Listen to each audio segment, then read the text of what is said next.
There are currently 2,737 people in hospital, including 189 people in ICU, of whom 78 are ventilated. There were 13,333 positive tests returned in the 24 hours, including 7,077 positive rapid antigen tests and 6,256 positive PCR tests. Those positive PCR tests, that 6,256 positive PCR tests, were returned from 37,463 PCR tests. So thank you everyone for continuing to get tested, and please remember, if you've got symptoms, please stay at home and get a test. Today I will be giving more details, as I do on the weekly summary of the deaths, to give people a sense of the underlying vaccination conditions that people are dying with COVID, and also the vaccination status. But before I do, I'm announcing that there's 35 people have sadly died of COVID in the last 24 hours, 20 men and 15 women. Of the 35 people who died, one person was in their 40s, 2 people were in their 60s, 6 people were in their 70s, 11 were in their 80s, 14 people were in their 90s, and 1 person was more than 100 years old. Can I pass on my condolences to the families for their loss? 8 people had received 3 doses of a COVID vaccine, 15 had received 2 doses, and 12 people were not vaccinated.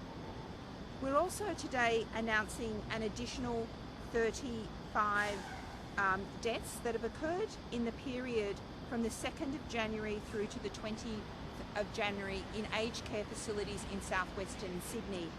You can imagine that this has been a very busy time for southwestern Sydney, when they're experiencing quite a number of cases of COVID, and we've had a number of outbreaks in aged care facilities. And so whilst the local health district has been working with the Commonwealth and the aged care facilities to support and focus on the response, there was a delay in reporting those deaths to the ministry for the purposes of the statewide reporting. In the media release, it details the dates on which those deaths occurred, and they're from that 2nd of January through to the 20th of January.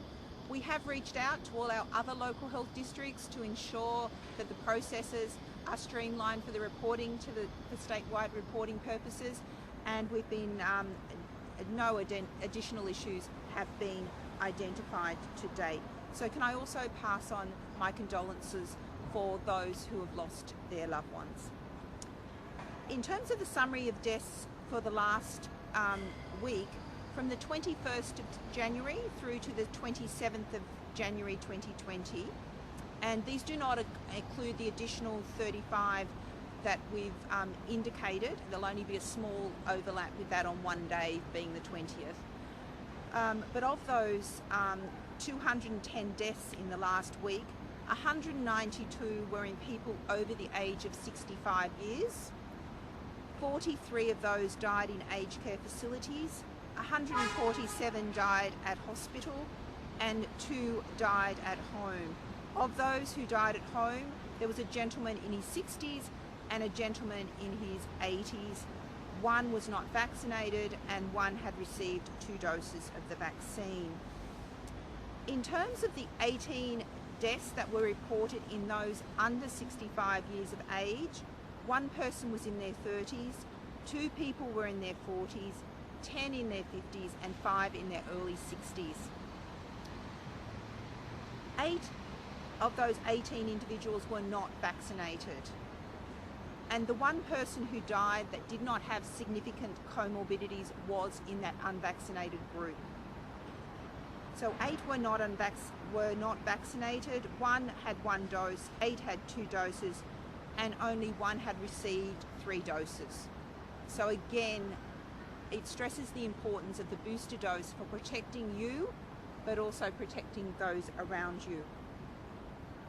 I'm also going to give you an indication of the significant comorbidities. Now, this is challenging because people often have multiple underlying conditions. So when I report the numbers against each category, it will mean that some people are in multiple categories, so the numbers won't add up to the 18. But 2 had significant cardiac disease, 2 had significant obesity, 3 had chronic pulmonary disease, 1 had asthma, 4 had diabetes, 2 had chronic kidney disease, 1 had severe liver disease, 6 had cancers, 1 had severe mental illness, 3 were on a palliative care pathway pre-COVID, and 3 had some very rare genetic severe conditions. So obviously it is tragic to see that loss, but again it highlights the importance. We want everyone to get boosted, but I particularly want people who have got chronic conditions affecting their neurological systems, their hearts, their lungs, their livers and kidneys, or that are overweight or obese, to get vaccinated, and the elderly to get that booster dose. We know for greatest protection against the Omicron variant, we need that 3rd dose. So please do not delay. And please, we always assume that information's got out very widely. But I think we who are engaged with COVID day in, day out, forget that many members of the community may not have had the opportunity to hear the message that the booster is recommended for 3 months now. The interval's 3 months. So can I urge everyone in the community to just check with your loved ones, check that they've heard that message, and really facilitate them getting the vaccine as soon as possible.